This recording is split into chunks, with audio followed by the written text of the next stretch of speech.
We are live. Let me just make sure I check that.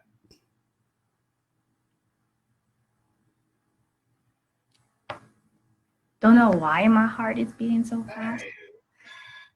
All right. We are live right now. Hey, everybody.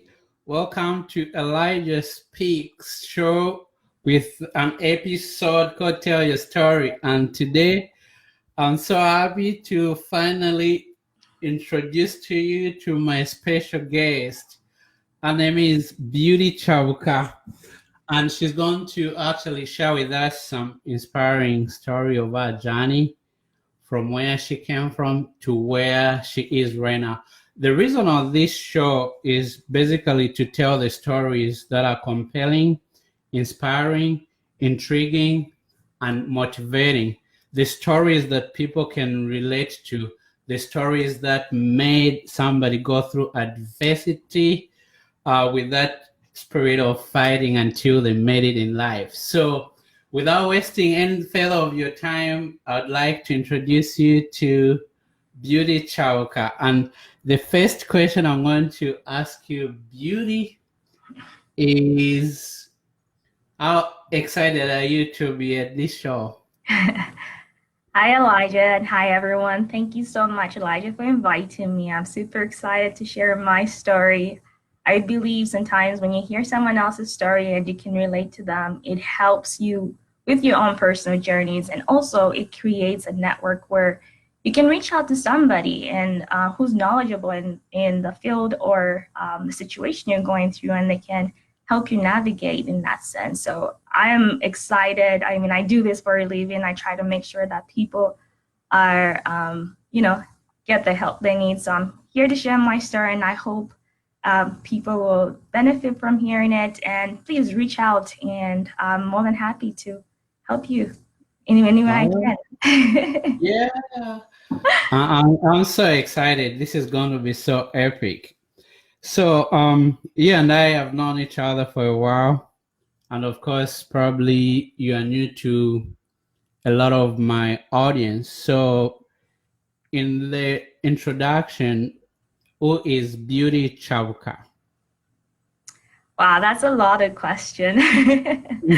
Mhm. Who is Beauty Chabuka? Well, basically, I am just a simple girl Mhm. who enjoys the simple things in life, and like Mhm. everybody else, is looking for that success story and um, just trying to make it in life. I mean, there's a lot that I mean. I'm Zambian. I was born and raised in Zambia, and because of my dad's job, we got to live in different countries and I got to experience different cultures. And that has always influenced in who I am today. Like the people that I surround myself with have created who I am today. So we're starting from home. My sisters, my mom, my father have all influenced who beauty is. So if you really are asking who is Beauty Chalga, look at Mhm. my surrounding. That is who Beauty Chalga is.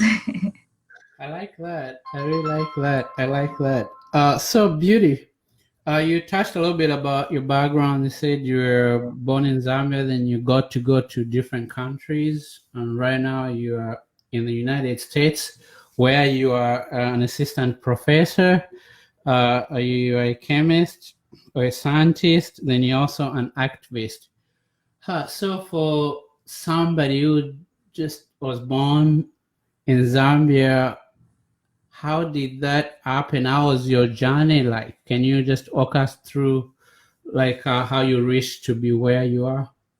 Okay. It has been a tough road, I won't lie. It has its Mhm. ups and downs, but like I said, I've had a very strong upbringing. I had a mother who only had a fifth grade education, and she focused so much on making sure that her children were educated. So education Mhm. had always been my first and foremost thing that I needed to do, like just be an educated woman so you can be independent. I have strong siblings, Lillian, Charlotte, and Mhm. Imelda, Mhm. and they're such great role models. Mhm. I could not survive without them. And my father, who's the best. Mm-hmm. Always made sure that his daughters got that first that education. So, like I said, born in Zambia, then we Mm-hmm. moved to Kenya, where I had to learn a whole different curriculum in basically the Kenyan curriculum education, and it was tough. At that point, I learned that I liked science because science was the same in Zambia, and it was the same in Kenya as well. So, but history, on the other hand, don't even get me started. You have to learn Zambian history, Kenyan history, and it's just I just didn't like history. And then from Zambia we moved to Tanzania, and again, science is the same, math is the same there too. So So, so what was the time frame from the time you moved to Kenya before you could move to Tanzania? How old were you, and what was the time? okay, so moving to Kenya, I was 11 years old, Okay. and we only lived there for about a year, and then we moved back to Zambia and we lived there for a few months. And Mm-hmm. during those few months, I lost my mom. God, Sorry. may her soul rest in peace. Mm-hmm. And that was a really tough transition because at the same time, all my siblings had also left home, and I was only with one of my siblings at the time, and it was Imelda. So we only had each other, and my father as well. Then shortly after, Charlotte came back and joined us, and we moved to Kenya, not Kenya, sorry, Tanzania. And at the time, I was 13. Wow.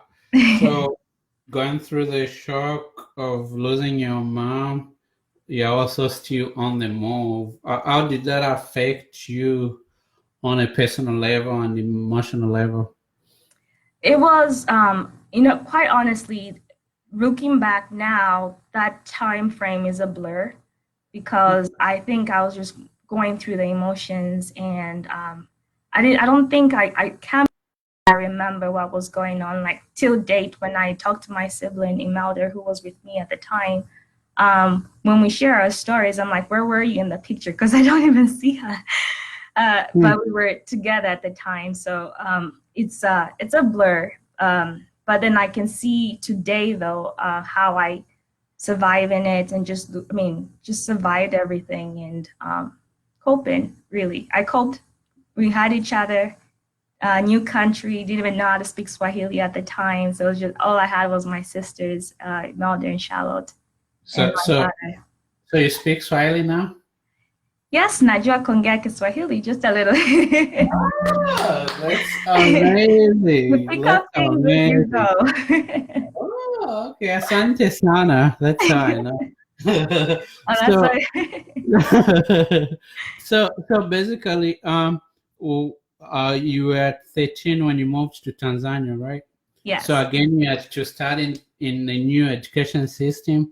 And yes. and I think most people are not from Africa. They don't realize that every country has got different curriculum and their education system. So for you, it was actually different cultures too. So for you, it was trying to adapt, also learning the education system. How was it like for you now when you moved to Tanzania? Which part of Tanzania, by the way? So we lived in Dar es Salaam, and I was Okay. attending Laureate International School.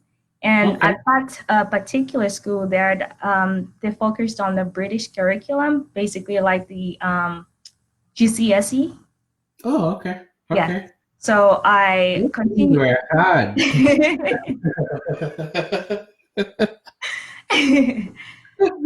So Okay.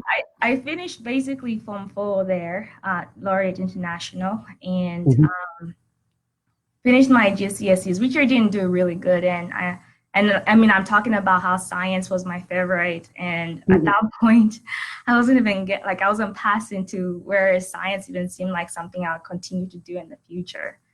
Mm. And yeah, and then after Laureate, I then moved to England, where I stayed there for 2 years.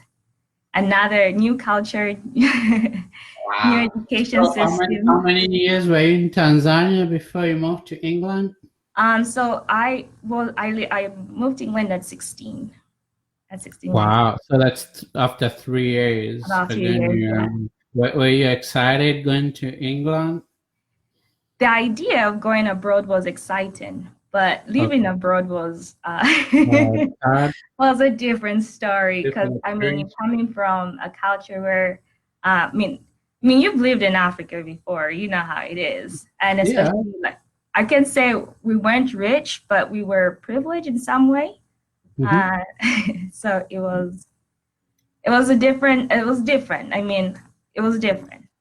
Okay, so tell me a little bit about the the transitioning from Tanzania to England, and also you again having to leave your friends and having to make new friends and learning a different culture. How was it like? I always, when I look back now, I always say it's the age plays a huge role because I was at 16, hormones and things like Mhm. that. So I was a Yeah. little brat, and I hated. I mean, if I, but I mean that's how I would say it. I didn't like living in England. Okay. Although looking back now, I feel like I could have appreciated it more and appreciate it more. But it was just tough because you coming from a culture where the transition from Zambia to East Africa is not so much of a culture Mhm. shock. But Yeah. then going abroad to England and know the Western world, majority of the stuff that I learned on TV, and then now Yeah. seeing this Yeah. thing like the London Eye, Big Ben, it Yeah. was cool and everything, but I felt different. I was always the one black kid in class. I Yeah.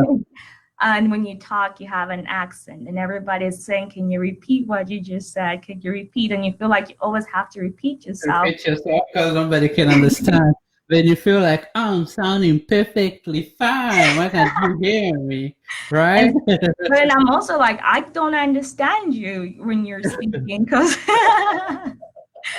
and my peers have all this language, slang, and I Yeah. hate slang till date. I hate slang because Mm. I have to learn the slang in Tanzania, the slang in Kenya, and now the slang in England. I'm like, can we just Mm. speak English? It's that Yeah. easy.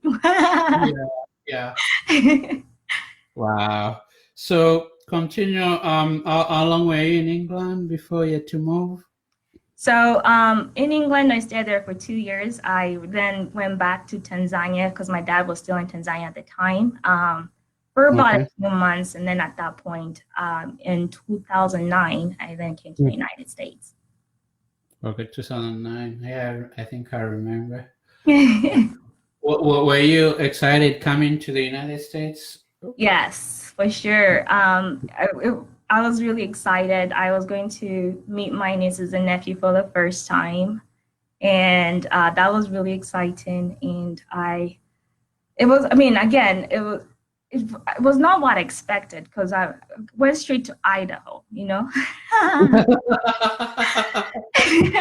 not New York, right? It's not, I mean, it's not, there's no lights, there's no cameras, it's not Vegas, even though I've never been to Vegas, but like, it is not that. It is fields, fields, fields, and desert, mountain, fields, fields, desert, mountain. And that's what it was. And they tell you about Hold up, potatoes. hold up. So when you just like landed, were you disappointed or what was going through your mind? The good thing is it was at night, so I didn't get to see anything. The disappointed happened in the morning when I woke up. It's like, what is this? Where are Well, the yeah, for real? This is America? What? Because that's what I always talk about when it comes to perception we have about America. Because America is very good at branding its country. They show Mm-hmm. these buildings, they show New York. They'll never show you anything of Arkansas or the back roads of Oklahoma or Idaho. So What is Idaho?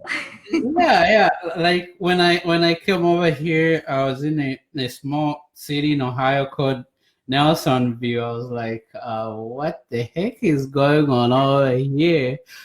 So when you arrive over to the United States, what brought you over here? Well, like I said, my parents were always about education. So that was the first thing, education. I came here to get an education. And Okay. so I started off with the community college at College of Southern Idaho. And Okay. my sister already like laid things out for me. It was such an easy transition. And Okay. so everybody knew who she was. And I mean, she had a very good reputation. So when they, I mean, if people see Charlotte, they think I'm Charlotte. And so Because you get I like, yeah. they would see me and call me Charlotte. But I was like, no, no, no, I'm Beauty, not Charlotte. Yeah, yeah, yeah. So you did community college after you graduated with an associate degree, then you went to do bachelor's? So the transition at that point wasn't easy either because now things change. The finances were no longer easily accessible. So my plans had become were not a straightforward kind of path. So Right. yeah, so there was like a few breaks here and there where I had to work and work out means like apply for scholarships and find ways to continue my education. So that's the part that I wanted to talk about. The reason of this podcast or show is to bring stories that people can relate to. And right now you have accomplished a lot and you have done a lot. But what I want to highlight is some of the struggles you went through to reach where you are. Right now you just talked about having to work and gather some money so that you could pay for your education.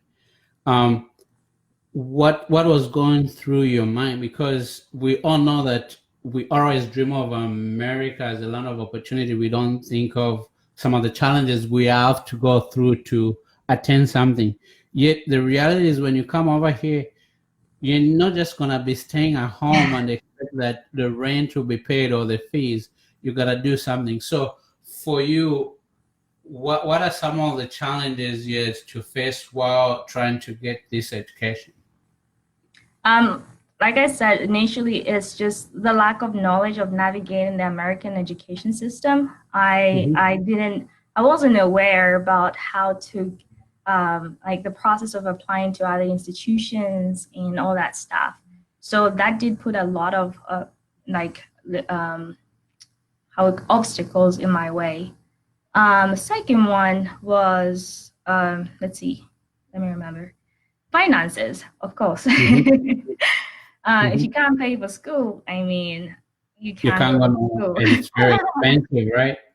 Very, It's very expensive. And if you look at the international student fees, that's even more than three times the former. Oh, yeah, yeah. exactly. So, And, mhm. no, go ahead. Sorry, I didn't mean to cut you off.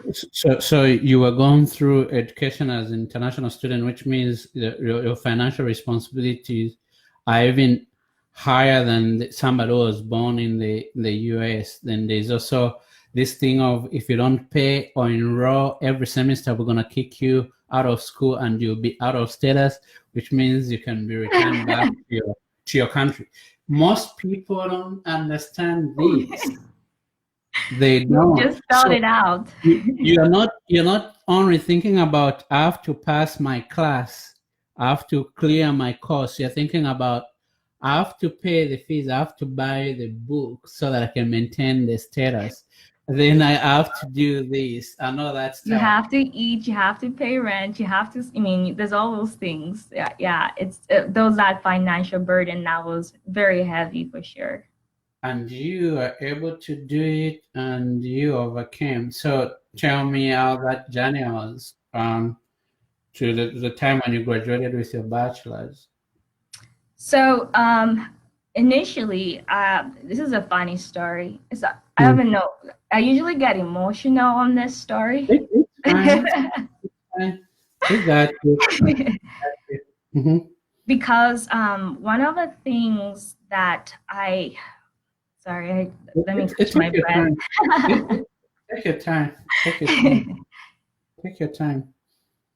So, when I was in Twin Falls, Idaho, at the community college, I mean, I did not even see my life turning out the way it's turning out. I was planning on being a high school teacher at the time, and I wanted to teach business. So, I mean, we're talking, I finished an associate's in business, and now I'm a chemist, which is, I mean, business. Yes. So Yes. I sat down. Now I sat down and I thought to myself, my plans were I'm just gonna work in a bank, and that was my goal. I'm just gonna work in a bank, and I really wanted the job. And every time I applied for the job at the bank, I got rejected. I didn't even get into an interview. Then one time just dawned on me as like I think I'm capable of more. I can't just be limiting myself to working in a bank. I'm capable of I more. like that. And it started off as a trip for fun. It was a fun trip to Salt Lake City, Utah for my friend's birthday, and one of my really, really, really good best friend's birthday. And we went out there and we were having fun. And I just fell in love with Salt Lake City. I was like, I want to live here. This place is beautiful. I mean, the mountains, if you ever been to Salt Lake. Yeah. If you ever been to Salt Lake, and if you've never been, I would say go to Salt Lake City. It is a very, very beautiful place. So I fell in love with the place and I said, I want to move here. And I started working on a plan of moving. And I didn't even know how things were going to turn out. I just said, I need to find a university in the area, and I'll go there. Started doing my research, and I found Utah Valley University, and I looked at their application process. It seemed very smooth. But another thing is, I was looking at, will they give me a scholarship? I looked at my GPA. It wasn't too bad. I was like, I probably can get a scholarship. And and then I just apply. And I just applied, and without any knowledge of how I'm going to pay for school. But I mean, this is a part that speaks volumes about my life, because I believe in God, and God has always been there with me every step of the way. And even in my low times, the only reason why I stay afloat is because I'm constantly praying, and I have, like I said, my family is a prayerful family, and just uplifted in spirit. And I prayed for a miracle, a miracle, and I didn't even know how it's going to happen. But you just believe that somehow it's going to happen. The miracle did happen, and oh my gosh, my miracle family. It's a couple. Just a couple came up to me, and thank you so much. Let me just say thank you to them. And they blessed me beyond your expectation. I had no expectations. That's the thing. And it was just beyond. And I can't even say how much that blessing was. And all they said is they saw a potential in me. And they said, I just want to help you. And they paid for my school. Wow. That is a miracle. It is a miracle. God having a destiny for you and bringing right people at the right time. At the right time. And at that point, I said to myself, I can't fail. I just have to succeed. I've been given an opportunity, and I need to milk it and make the most of it. And since then, I've been milking it and making the most of it. And it's just opened up so many opportunities, and just so many opportunities. So many opportunities. I can't even begin to like spell them out. But that was the beginning. That was the beginning of like change for me. Once I got that opportunity where my school was paid for, and all I had to do is just go to class and not worry about rent, like how to get rent and all those things. It was easy for me to just focus and get the grades. Wow. And everything else. So, I mean, I didn't finish my education at Utah Valley University, though. What I did do is transfer to Idaho State University, where I'm currently a professor now. So that's enough. Go. See, you just wanted to be a banker, but now you're a professor. Yes, Look at that. Isn't that amazing? it is. It is. Like I said, it's just a bunch of miracles back to back to back. Because But go ahead. what is more inspiring about your story is that you knew what you wanted to be, but again, you didn't want to limit yourself. Then what I realize is, see, sometimes we have got dreams and ambitions, and sometimes we don't know how we're gonna make it work because there are a lot of obstacles and challenges in front of us. So we have a choice whether to give in and accept our reality, or we can keep on dreaming and hoping one day we're gonna meet our miracle. You know what I mean? So Exactly. it's the fact that you you never just settled and say, okay, I got my associate. I'm just gonna see how things play over here. You kept on pushing forward, and God saw where your art was, and He knew what you could achieve.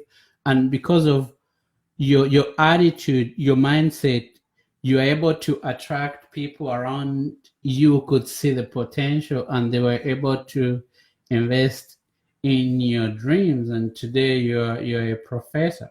So Could I just add something that was yeah, really sure. important? Like you said, the attitude was everything. Because I mean, when at some point I did break down to the couple, and I just broke down, and I was asking them why me, Hmm. and because I didn't understand, it was it. I mean, just thinking about, we just talked about this, the tuition cost of an international student, and those things. And I just broke down and asked them why me. And Hmm. it was a like the answer that I got spoke volumes, and and it just said the person that I am, and the attitude that I have, and the work ethic and things like that was what he was watch. I mean, like the couple was watching to um to They saw decide it that it's in you. something that they want to invest in. And I was blindly walking, and little did I know that somebody was watching me Watching. as I was being me. And there's nothing special that I did. I was just being me. So, But I mean, that's an encouragement to other people. Be you, but always remember that what you're doing to others speaks volumes, and you never know who you're inspiring. So that was that I mean, that spoke volume to no, me. I like that so much because your attitude is what people see first before you even say much. Is how you interact with people. But again, like you said, whatever you do, give it 100% because they don't always watching you. So for you, whether you didn't know what was to come, you always gave it 100%. Exactly. And through that moment, you're able to meet somebody who was an angel on earth who was able to help you reach to your goal. So for most people who are listening, um, most of us, it's likely that we want a lot out of life, but we want to give less than we expect. But I think if you look at the law of growth, you gotta give so much, sacrifice so much to get out a lot out of this life. But I'm just inspired by the story. It's really encouraging. It's truly a miracle, and I'm just so glad that you never gave up.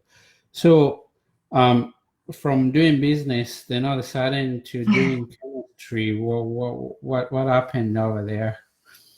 So I mean, like I started off saying, "Oh yeah, I love science. I love science. It stays the same in every country." Then then I started. The reason I even changed to business was I I doubted myself.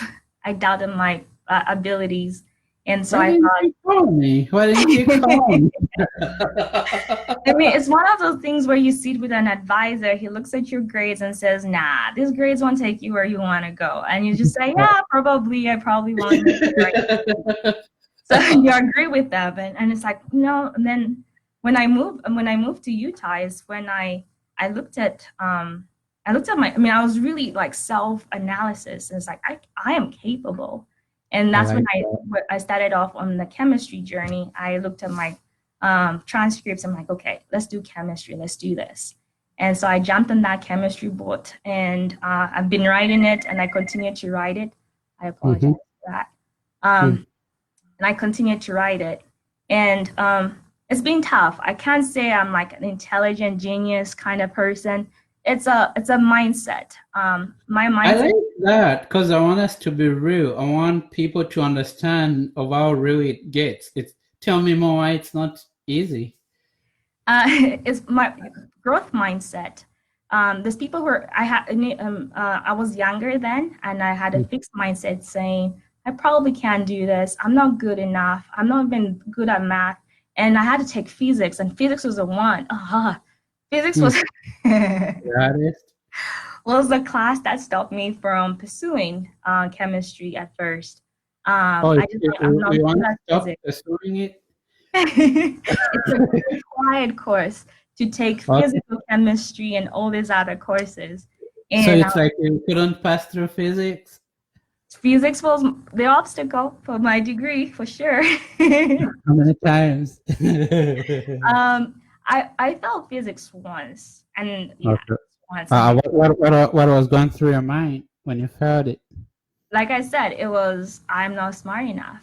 But then the growth mindset, where you tell yourself anything, you can learn anything. Anyone can learn anything. There's plenty of information accessible out there. So it's up to you if you want to learn or not. And I wanted to learn. And so I just toughened up and sought help, and I got my C, which got me into physical chemistry. I like that. I really like that. So you didn't let one setback stop you from reaching to your goal. Yes. You And might have been delayed, but it was not gonna stop you, no matter what. yes, and like in everything else, I really, I mean, I want to give a shout out to my company, like Mm, everybody who's been around me, mm. because in so many times I have broken down and cried, and so many times they have lifted me up, saying that I can do it. So I don't want to say it was all me, because there were times I just needed to break down to somebody to tell me you can do it. And I mean, it's from my best friends, my siblings, my professors, some, different people, family. I mean, yeah, people. I like yeah, I like your humility and your perspective in life. That's really nice. Because most of the time when we reach a certain level of success, there's that the pride that says I made it on my own, and sometimes we tend to forget about people who are there to help us along the way. But again, it comes to attitude and your perspective in life. Exactly. Yeah. So finally, you got your bachelor's, then you got your master's, then you're about to do your PhD. Can you tell me a little bit about that? So, at when I spent like 2 years at Utah Valley University, and then my mentor sent me a message saying, "Hey, Beauty, I think this program will be really good for you." And I Mm, only had like a month, not even a month, about 3 weeks to apply before the due date. And I was like, well, mm, it doesn't hurt. I mean, it doesn't hurt to apply. You never know. So I applied, and this was at the program, the BSMS, which is a bachelor's and master's combined program. mhm, And mhm. that's the one I'd applied for.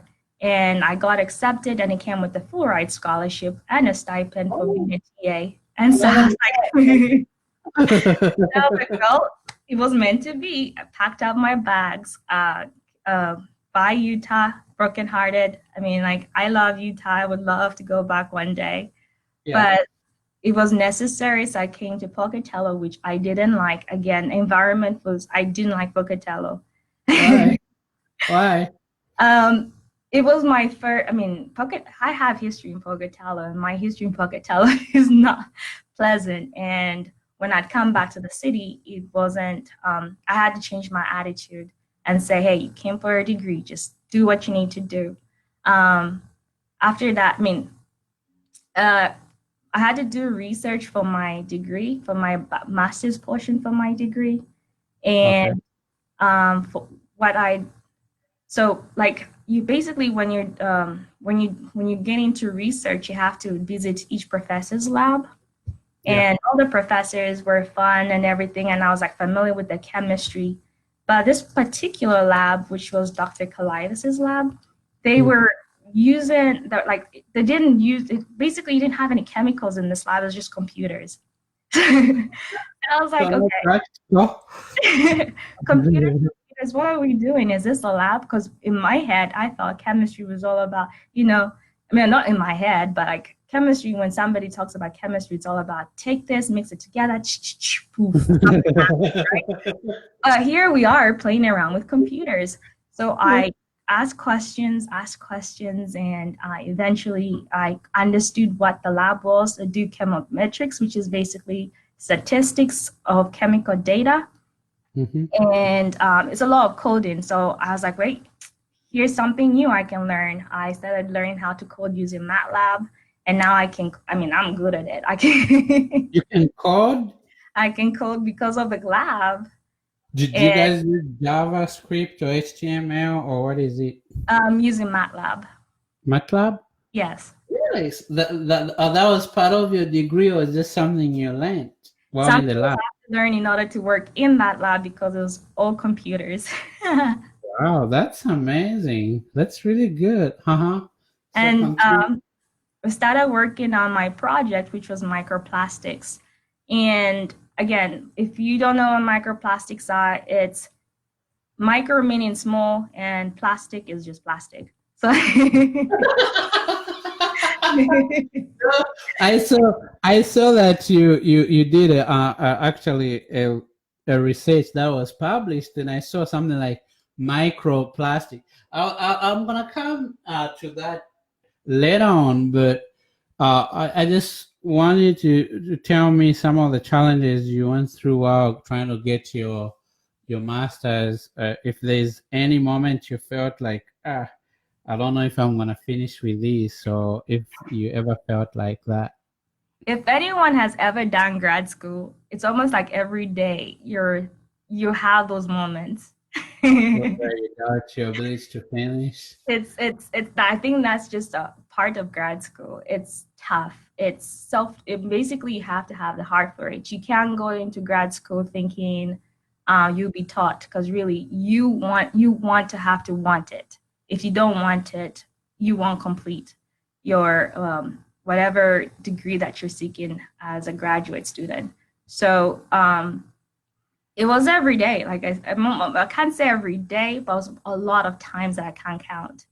But this is a part where I go back to the community, friends, family, somebody you can go and confide in, because they keep me sane.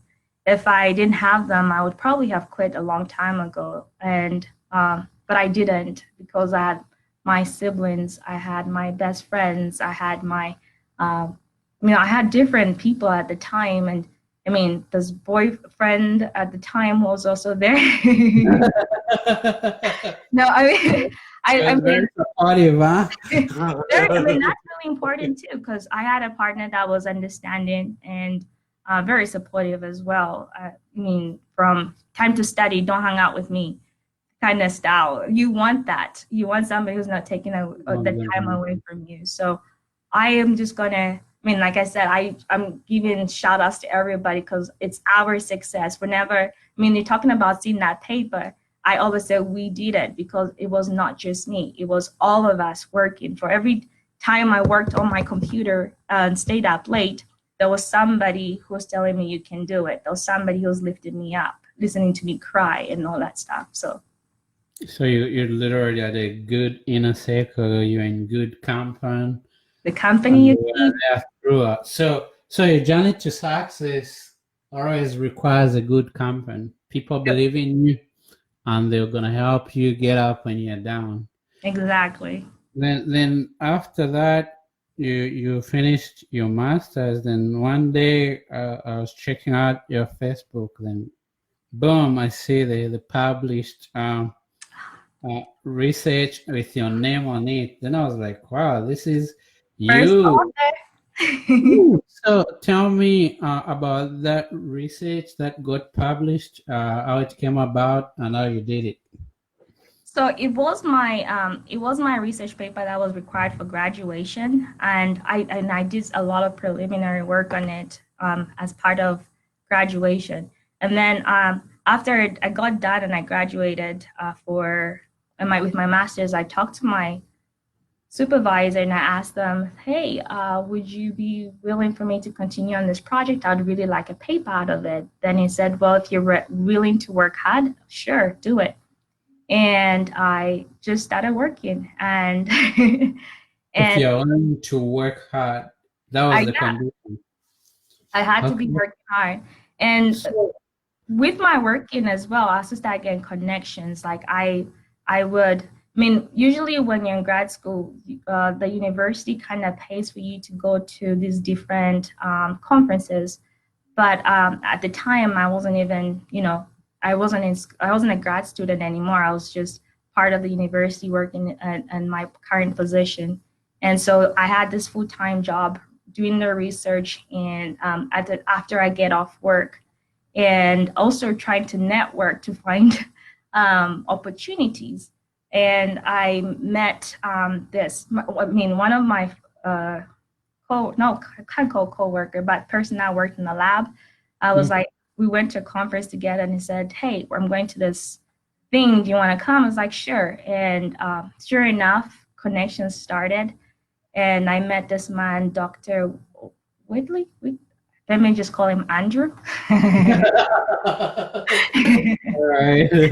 And Andrew was also doing microplastic studies, and we shared notes, we shared contact information, and before I know it, he's invited me over to a special talk, which was held last year at the SciEx Wow, conference, and that's I was one of cool. the speakers there, and I mean it was fun, and now they're coming out with a special issue that my What? paper is going to be featured in there.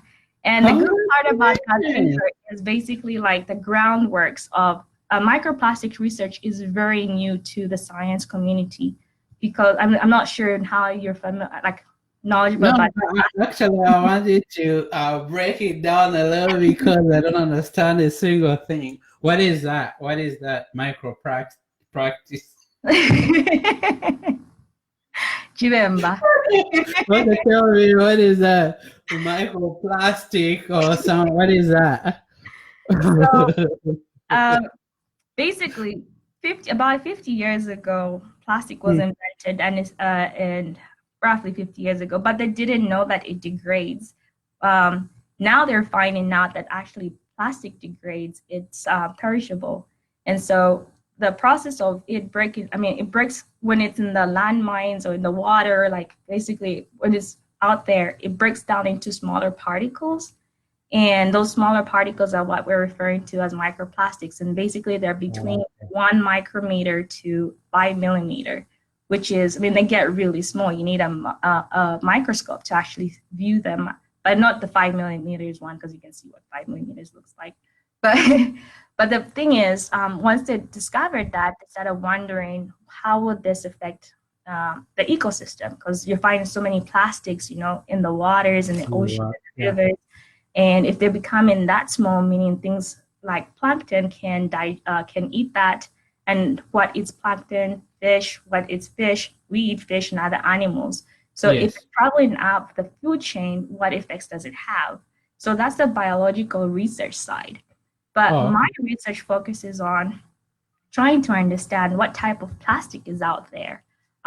There's a plenty of research that has been done on what type of plastics, but mine was the novice application of my research was classification that has not been done. It has been done, but not to the way we did it in our lab. oh, We okay. managed to, what do you call it, to improve, if anything, to improve the methods of identification by just using different algorithms that can improve the process. So, I mean, it was again, the whole point is if you're able to identify what type of plastic it is, you can then focus on what toxins that plastic can. But what is the process of identifying what kind of plastic it is? Like here I've got plastic and we have like millions of different types of plastics. What is the process like? You kind of find it. So if you look, if like every plastic has a number at the bottom, and this is not the best view you can see, but if you look at any plastic, it will have numbers like 1, 2, 3, up to 7. Yeah. And those are different. When you look at it at a molecular level, you can see that they have different, what you call it, patterns. I'll just say patterns for now, but if anything, it is not a formula. I won't call it a formula. Structure. A molecular structure. If you look at it, different molecular structures. So some have like a carbon, no, everything is carbon-based, but like some have like a chlorine attached to it. And if that, that chlorine detaches, it can do other damages, and it can be damaged like through radical reactions. There's so many things. I don't want to get too technical. Please don't lose us. Just basically, when it breaks down to that small level, it might release some toxins, and those toxins are what people are scared about. But what we're trying to do is just identify that this is plastic number 1 or plastic number 2, plastic number 3. And if you can identify that it's plastic number 1, 2, 3, and then you see how much of plastic number 1 is out there in the ocean, then maybe you can focus on, let's see what toxins plastic number 1 releases, and how is that harmful to the fish, to humans, and etc. So that is very essential when it comes to whatever is happening with our environment, global warming, and every other aspect. So research as a possibility of impacting our earth in a positive way. Yes, for sure. So for you, just looking at your work, your research being published, how was it like for you? Looking down to all the things you have gone through to this moment where you see your name among other researchers, how was it? This is a part that I would like to warn others, because I focus so much on the next level, and I didn't get a chance to fully appreciate at the time when everything was like when I was achieving all those things at the time. I just like, oh, I got it, cool, and on to the next thing. But then when I moved on to the next level, it's like, okay, this is what I want to do, and I didn't get it. I got rejected into grad school for a PhD program. It broke me, and I was so focused on, I need to get into a PhD program, that I forgot to fully appreciate my master's degree, fully appreciate the fact that I was invited to give a talk at an international conference, for that matter. I didn't even see what it was. I didn't fully appreciate the publication as well. But when I sat down and told myself, look at how far you've come, then the waterworks happened. Then I was like, okay, yes, I know you have goals of where you want to be, but let's be happy where we are now.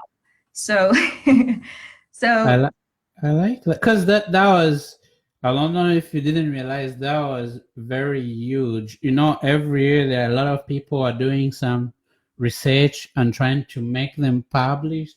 They only pick a few with compelling statements and findings. So to be one of those, that was huge. But I'm glad that you came to realization that you need to celebrate your victories, because that was a big deal.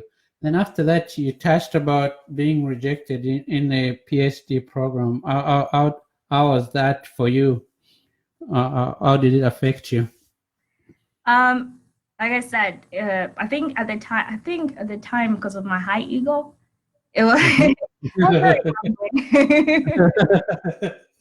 Very, very humbling. And I got depressed, but then again, the community, you gotta have that community. And Hmm. my community kept up, you can do this. I got my juiced up, back to 100 and said, let's try again. And so So, we're in that process. Let's try again. so finally, you're gonna be getting into your PhD program, right? That's the next I mean, the That's next the part next. of apply. That's Just the next apply, part apply, of it. apply. You get in. Don't say no to yourself in anything in life. Don't put. I say if you don't apply, you've already rejected yourself. But if Hmm. you apply, the worst they can do is say no. So Hmm. apply because you never know what will happen. I like that. So you told me there's another publication that will be coming out that you did. So it's not a public. Basically, it's my paper just being featured in a special issue. Oh, Uh, okay. a special About issue the that is microplastics. yeah, Oh, that's awesome. yeah. See, people are seeing that way. Probably very soon you'll be in Washington D.C. teaching a group of scientists about these findings. The sky is the only limit, right? And like I said, if like I said at the beginning, microplastic research is fairly new. So basically, they're using that special issue as guidelines to how to work with microplastics, and it's going to be used for years and years and years as guidelines when you're dealing with identification processes. So it's definitely like creating that path in this field of science, and I'm to be one of those people featured in that is It's definitely. amazing. I It's don't want to. good. It's exciting. It's really exciting. So now you're an associate professor at the University of Idaho. That is also amazing. That's huge. How did that get to happen? Applied. Then they're like, we're not gonna miss out on this great brain you're in. How long have you been a professor there?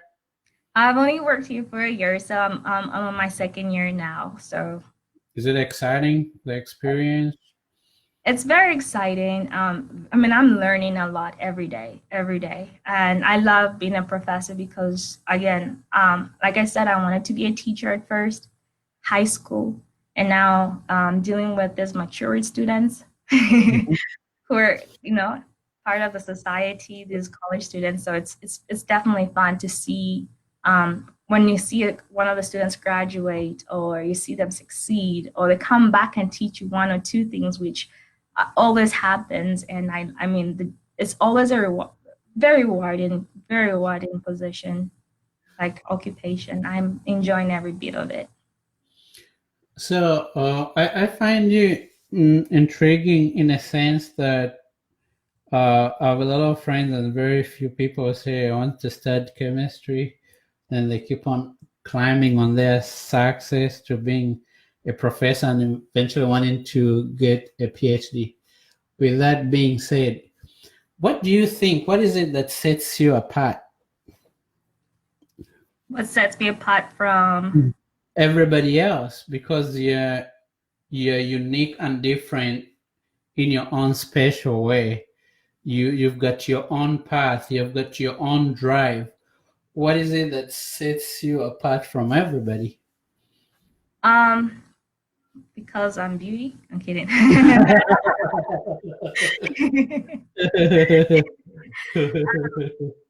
It's the mindset. The mindset Mindset. is everything. I mean, you can have two people have walking the same path, but Mhm. if with different mindsets. So really, it's the mindset that keeps you going, and just that recognition. Because, like I said, being in the moment, recognizing what you have, and making the most of each and every opportunity that comes towards you. And just don't forget to go back and say thank you to those people, because again, you never know. You never know when you would need them, or just be one willing to learn at all times, because you can learn from a baby, you can learn from everyone around you. There's always a lesson to be learned in life. And that lesson, I mean, every time the time you spend, the experience is everything. but you need to walk out with that lesson. So the mindset, Wow. I would say. Mindset is key. Right now, I know that probably there's somebody watching. I don't know if it's from Africa, Puerto Rico, or the US. They've been looking at you and listening to everything you have to say. What advice would you give a kid who just got a dream, but it seems like the only thing they see is obstacles, and the hope that maybe one day they're gonna make it keeps on becoming dim? What are some of the advice or words of encouragement you can give to that kid? I would say the thing that I know I lacked in my process is I didn't know how to ask for help. I would say just keep on asking for help and do your research, ask for help. There's always somebody out there who knows more than you do, or somebody who knows somebody who knows somebody who knows somebody. Uh-huh. Keep asking for help and allow yourself to be vulnerable, even in vulnerable times. Just allow yourself to be vulnerable and ask. I mean, obviously, be mindful on who you're asking. Pray about it before you do anything. Pray about it so that you're directed to the right people. Because sometimes you might just find people who are out there to destroy, but also in the process, through prayer, God will guide you to the right people at the right time.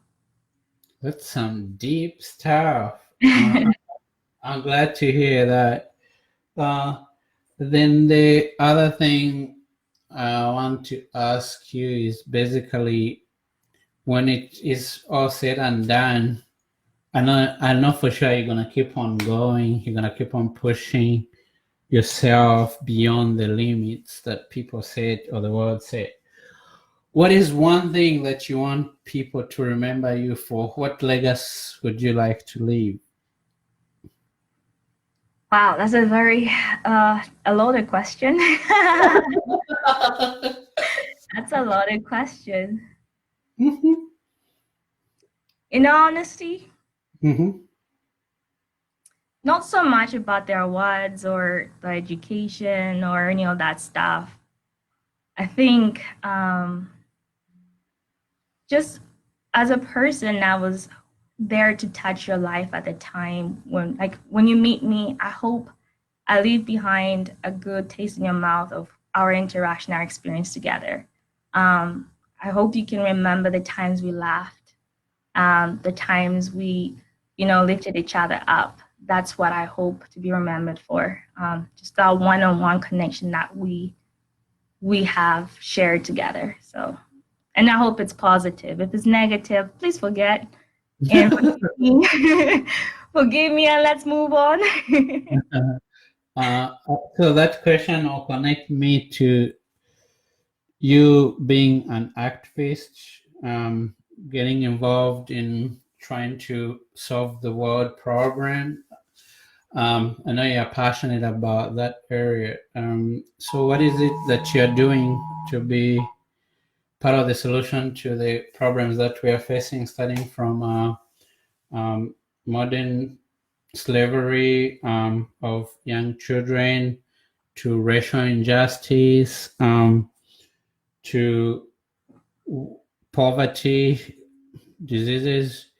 What is it that draws you into this area of life, and why do you want to be part of it? um, just from my last comment that I said, change begins with you, Hmm. and you can change your world, and you can change someone else's world. So I, like I said, what I want people to remember me by, or what I want an individual to remember me by, is how I made them feel. And Hmm. so, in the way I actively work, is by my individual interactions. And so hopefully others can also see the change that they're making with those individual interactions. Because if anything, um, if there's any like the injustice, like if you really look at it, if I treat you right and Mm-hmm. you go treat someone else right and treat the other one right, we'll all just treat each other right, right? Yes, yes. And it's If it was that easy, yeah, yeah, that is common sense. That's how it was meant to be, but it's not. because Hmm. because there's a level of selfishness that comes into it. Hmm. The traffickers are selfish individuals who are finding loopholes to prey on individuals who are vulnerable. Hmm.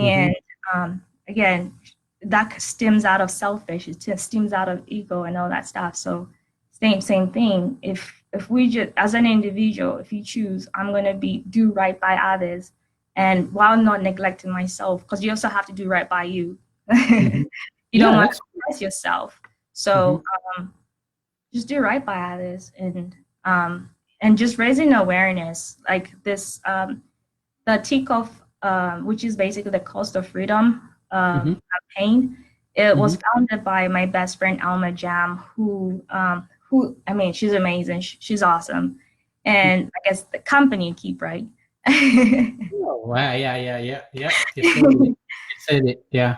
And she inspired me because she came out with a documentary about human trafficking here in Idaho, and it hit home because I it's know. Idaho. Are you serious? It's everywhere, and that's the thing. People always think that it's like the movie Tekken, but it's nothing like it. It's Wow. it's it happens in our homes, like not our homes, but it can happen to somebody in their home, and that's some of the things that she highlights in her documentary, which you can find on YouTube if you're interested. And Oh, basically, what is it called? the cost of freedom. The Cost of Freedom on YouTube. Yes. Okay, viewers, you can check that out. Cost of Freedom on YouTube. Okay. Yeah, and it just educates you on the different forms human trafficking takes, and I think when you're educated enough about the different aspects of it, you will be able to identify a victim and potentially help them. And also, it can prevent you from being a victim because I mean, it can happen to anybody. It can happen. I mean, anybody is could be a potential victim. You just have to be knowledgeable on the different forms and the disguise it takes to become a victim and stuff like that. So, how can people get involved or support the organization? One way is just creating awareness. Create awareness, share. Follow us on Facebook. We have a Facebook page. The Cost of Freedom Takeoff. If you just go Takeoff campaign, you will find us on Facebook. We're usually posting on there on happy stories too, on when they're the fine traffickers and people are being rescued. We share that as well. We share on how you can help as a business because and that is also attached in the documentary on how you Okay. as an individual can help. So Okay. yeah. Wow, you guys are doing amazing. It's it's always important being part of the solution to whatever the world is doing, and I feel like that's another part of giving back. There's just a lot of challenges that we are going through as a nation, but also as the world. And the sad thing is, you rarely hear any of that in the news. You find that there's a lot of political chatter noise. Just like last week, they rescued about 39 children in the container in Georgia. Yeah. Nobody was even making a big deal. But the question is, how did this happen? 39 children in a container. Those children are from our society. Our own kids, our own kids. And that's the thing. We're always thinking it'll never happen to you until it happens to you. But do not wait for it to happen to you. Act now. Find ways to protect yourself, protect your families. Be aware of those different forms and ways that um, modern day slavery is working. And like here in the United States, one another way is we're talking about organ trafficking. That's part of human trafficking. Um, and who harvest organs? These are professionals who know what they're doing. So I mean, be well informed about things like that, and learn about those hotspots So, as well as recognizing things like so that. do they have like a network in which they operate under? They recruit people? I mean, the methods and way. I mean, I've gone to different conferences and I've learned. I'm always learning, and the FBI is always looking for ways. The police departments are also working on Facebook. You know, I have fake accounts and all those things, but it's Complex. it's very complex because also the problem is when you rescue a victim, they don't talk. They're scared, and Oh, okay. they can't even show you where they came from and things like that. So there's a lot of it's very complex. It's very complex. It's not Yeah, that straightforward. Oh, okay. Wow. That's really sad. it's a sad reality, and that's the reality people are refusing to see. And it's also the same way with when you're looking at the media right now. Nobody wants to be looking at those shooting videos, but the truth is they exist, and So information is sometimes we available. need to face the reality instead of sweeping under the carpet and pretend like everything is good. You know, rainbows and sunshine and unicorns exist, but that's not our world. I mean, it may be someone else's world, but it's not everyone's world. So we need to be aware of those things and find ways we can help those that need help. Perfect. And before, in my final analysis, I'm going to ask you this question. So, may I consider you as somebody who is an high achiever, somebody who is successful because I know where you come from and I know where you are, but I never forget that there's a process to progression and there were other people involved. So, on your personal level, how do you define success? That's you keep bringing those questions, Elijah. Like, really? Come on now. Do you know the reason why this is actually the best way to close this conversation is because everybody know who you are. They know you have achieved success. So um, most people gotta know what success is. Do you want me to tell you how I define my success before you answer yours, or do Sure, you I'd like wanna? to hear your answer, and but I promise. I mean, I already have my answer, but let's see if we're in the same, you So, know, so, one. so for me, uh, according to the world standard, we think success is always attached to materialistic things that we gain. That's according to the world standard. But for me, I feel like success is the progress you make from yesterday to Oh, today. go away. I should have gone first. Now I feel like it's my answer. That's your answer. Is it? It's Tell you my the answer right there. answer. So I feel like people need to celebrate every progress they make, no matter how small or big. They have to consider a success.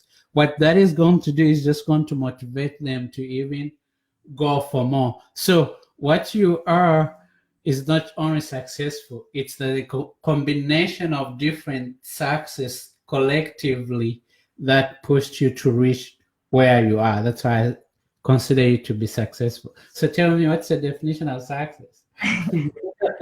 I mean, I did mention earlier on how when you asked me how did you feel about this, and I said I at the time I didn't appreciate it, and it's Mhm, because I was not living in the moment. And mhm. so, with that being said, my definition of success is just being better than what I was yesterday, and living for now. And right, I mean, if what I achieve right now is success, and obviously it's better than what I was yesterday. So Amen. I that like was that. my definition. I like that.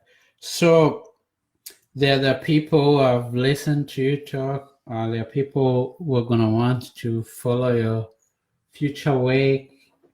your story, your accomplishment, and then some people would want you to mentor them. So, how can people find you, get to you, or if they want to ask you any questions, where can they find you?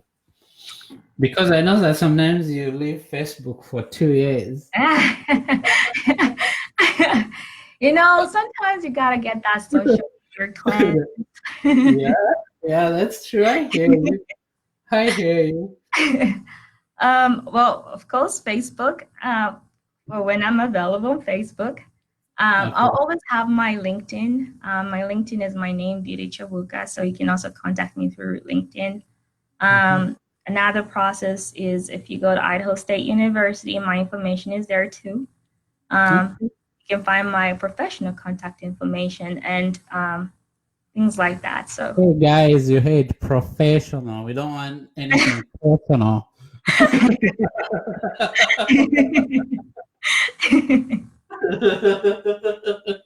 I'm just trying to put it out there, you know what I mean? true. It's true. It's true.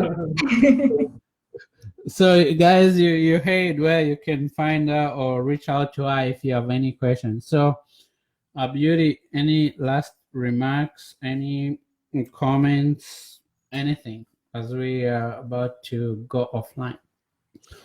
Well, I just want to say thank you so much, Elijah, for inviting me to Elijah Speak. I mean, I love the platform. I am going to be tuning in for sure to listen to the different people that you will be having on your show. So, again, thank you so much for this opportunity. And I would just like to say that this is my one of the first times that I'm actually going out and saying, telling this story to masses. I mean, people who As I don't know. Usually, it's my friends, or one-on-one with somebody I know. But I'm hoping through this, somebody gets inspired. And yeah, thank you. Thank you so much for being vulnerable and opening up because I really feel that the more we can share the stories that people can relate to, the more we can inspire them. And thank you for being open and giving me part of your time and just helping my audience. And I hope everybody who's listening, you won't take this for granted. All I'm doing is trying to create a platform that will inspire people from all over the world, people of different generations. If you put your minds to it, anything is possible. You can do it like the way Beauty did it. So thank you so much. I'll see you tomorrow morning around 11 a.m. I'm gonna be bringing a friend of mine from Botswana. She's a medical doctor, and these episodes of telling your stories will continue. Beauty, it was great having you. I'm going to call you when we are offline. It's my pleasure, Elijah. You have Alrighty. a good day. All right. Thank you.